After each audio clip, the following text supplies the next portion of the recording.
What's up today, my fellow Madden soldiers? So what I'm going to be doing in this video is breaking down to you guys the top 5 defensive players on the Dallas Cowboy theme team.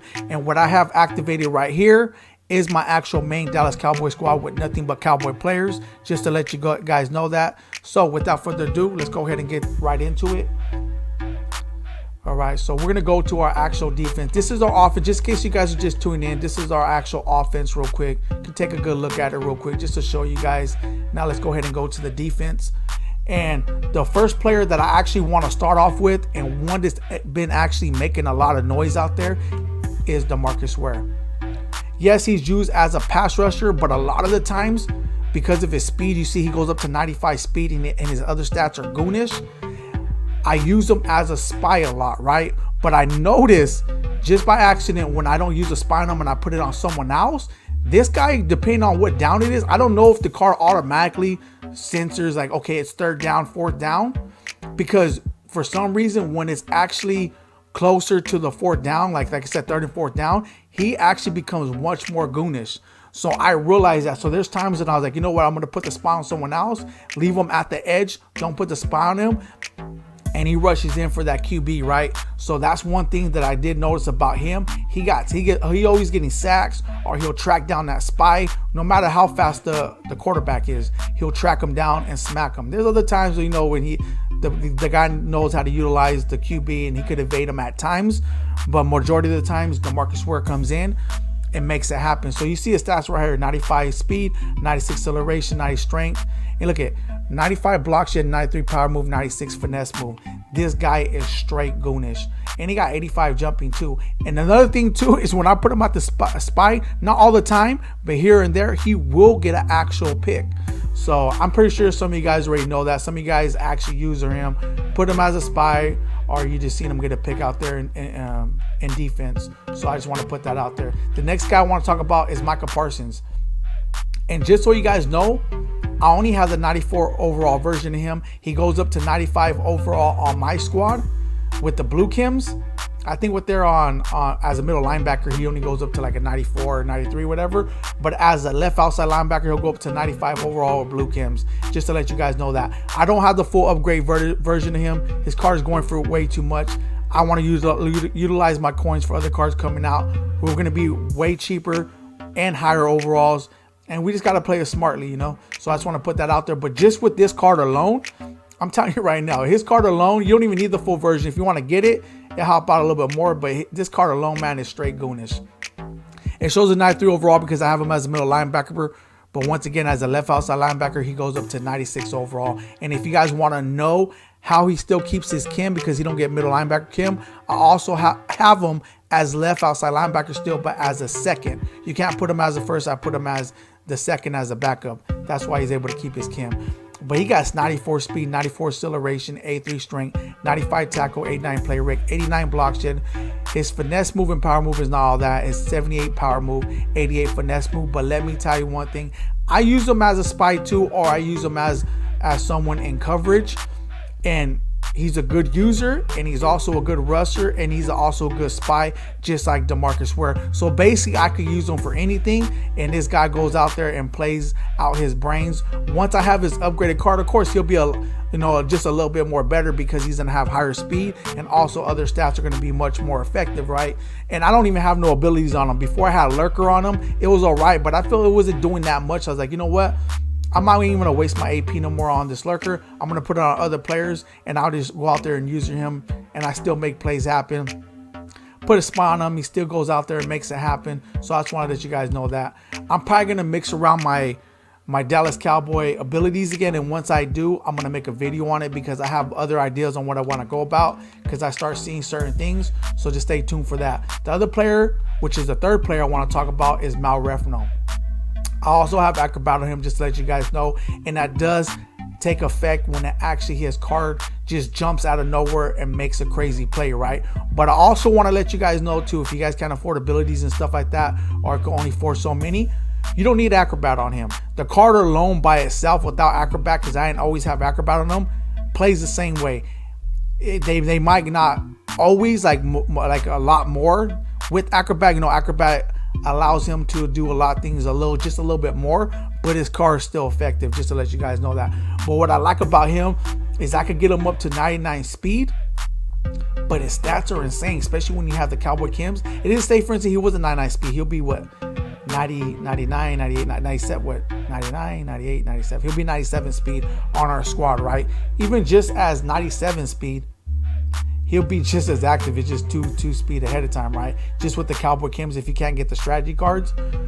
But let me tell you something. He's locked down out there. He's always getting picks. He's always playing his coverage. There's sometimes when he gets burnt, but the reason why is because he'll jump for the ball and he won't get it.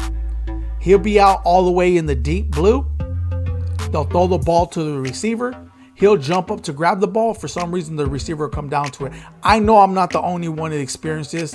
I was getting Moss out there, and I wouldn't even say Moss because it wasn't even Moss. It was just like, it was a weird play where the defender looked like he has a ball in his hands and the receiver ended up getting it. So it's just crazy. I know a lot of you guys experienced that, but once again though, his card alone is play goonish. Look at his stats: 97 acceleration, 93 agility, 98 jumping, 95 play rig, 98 man, 98 zone, and 95 press.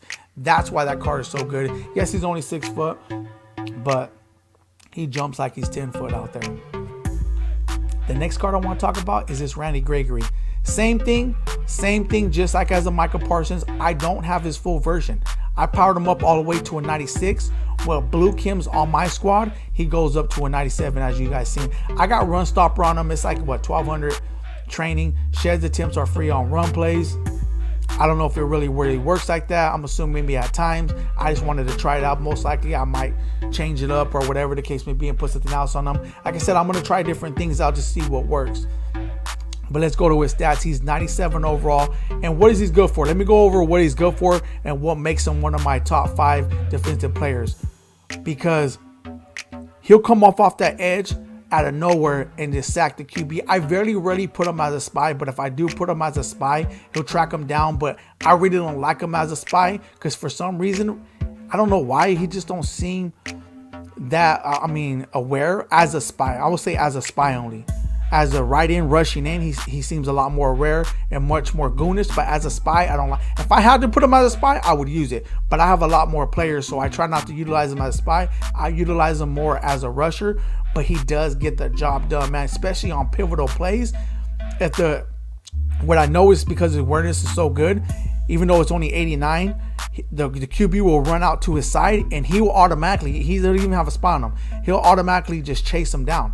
I don't even have to put it, he'll automatically chase him down. But when I put a spy on him, it's not that effective. So that's why I don't like really putting spy on him.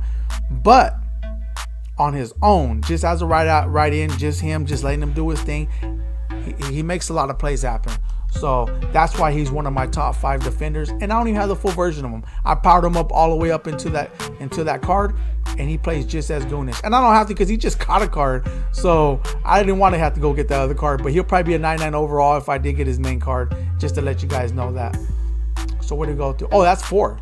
I'm thinking it was a third card. So that's 1, 2, yeah, 3. So this is the 4th one because I was like, if I only have one more left, how come I said 3? So he's my 4th one. My 5th one, remember, I'm not saying these in no order like, oh, this is the number 1, number 2. I'm just showing you guys my top 5. That's it. So I'm not going to put them in no particular order. I'm just showing you guys my top 5. So Trayvon Diggs, of course, is going to be one of the top 5s. He is especially with this updated card, he is a goon. I also got Acrobat on him, but whether you have Acrobat on him or not, he's going to play just as effective, just to let you guys know that. I put it on him. It does help out a little bit. But once again, you don't need it on him if you guys don't want it on him. That's what I'm going to say. And once again, I'm going to start mixing up my abilities because I have other ideas and I'm going to try those out next. And then once I do, I'll make a video on it. But I'm able to get him up to 99 speed, 99 acceleration, 96 agility, 99 jumping, 97 play rate, 99 man, 97 zone, 94 press. I know you guys are like, okay, what makes this car so good? When they first came out with this card, even his lower version of the card, just in the beginning when Madden first dropped, it was actually very decent. The more cards they dropped, he was just out there in coverage and he will pick that ball off. He will jump out of nowhere. And this is without abilities because when Madden first dropped, I didn't have a lot of abilities on my squad. I try to get as much as I can, but I couldn't get a lot of abilities. The training was way too much. I'd rather just have the cards. So, and he was making plays happen. And his last one, which is I think it was the team of the week one. Oh man, this guy was everywhere. The only reason why I was utilizing him that much after so long is because we had so many cornerbacks that he ended up being like my 4th or 5th cornerback, because there was a lot of other cornerbacks that was in the game that actually had 9.9 speed, that actually was better stats. That's why. But if I left him in the game, even with his team of the week card, he still plays just as good. Now that he got this updated card and he's already up there with my top 5, and also I would say he can either play my 2nd or 1st when it comes to cornerback, right? This card is out there playing goonish, picking off balls, making pick sixes, just doing well, right? So that's what I like about it. Look at his jumping though. He got 99 jumping, 98 acceleration, 99 awareness. So in his catching, look, he's like a receiver out there, 85 catching. So that's what makes him so good out there. And not just that, so just keep in mind, if you guys are asking like, okay, well, he's not playing that effective, why? Switch him around. Put him at a certain place, whether you want to put him as your first cornerback, put him as a slot. You got to move him around because he plays a lot more better in certain positions. So keep that in mind also. Don't just keep him in one spot. You might want to move him around to other spots to see if he plays much more effective. That's another thing that I learned too since I've been playing this game. Is just move my players around and put them in spots to where they can make plays for me. That's just how it is. And sometimes they're much more effective. Got trial and error. So there it is there. Them were the top 5 defensive Dallas Cowboy players on the theme team. Let me know in the comment section who your top 5 are when it comes to defenders, or even your 1 or whatever it is that you actually like utilizing there. Let me know in the comment section. Thank you very much. If you guys like seeing what you've seen, drop a like on the video. If you guys need sub to the channel, there will be more great amazing content coming your way. Thank you guys all for tuning in. I'm out.